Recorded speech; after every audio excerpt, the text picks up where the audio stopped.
Samantala mga kabrigada, ang casting of votes sa Dato din Sinsuat sa Maguindanao del Norte 100% na matapos maantala dahil po sa tensyon kahapon ayon yan sa PNP.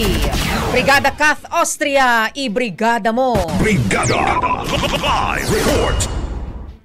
Iniulat ng Police Regional Office Bangsamoro, umabot na ngayong umaga sa 100% ang casting of votes sa Dato at Sinsuat sa Maguindanao del Norte matapos ang pagkaantala ng botohan sa lugar kahapon.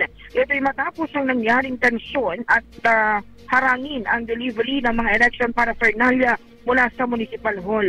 Ayon kay ProBar spokesperson Lieutenant Colonel Joppy Ventura, dahil sa mga aberya, pinalawig ang oras ng pagboto hanggang alas 12 ng hating gabi upang masiguro na makaboto ang lahat ng mga rehistradong botante sa 104 polling precincts. Nag-take over din ang 312 PNP personnel bilang Special Electoral Board. Kasalukuyang nagpapatuloy ang mahigpit na seguridad sa Dato din Sinsuat habang inaayos ang pag-transmit ng mga boto at ang pagbabalik ng mga election paraphernalia pagkatapos ng halalan. In the heart of changing lives, ako si Brigada Kath Austria ng 105.1 Brigada News sa Manila, the Music and News Authority. Brigada Balita Nationwide. Ang bahaging ito ay hatid sa atin ng Yummy ES2 Oral Drops. Simulang tuparin ang pangarap ng iyong anak. And starting now,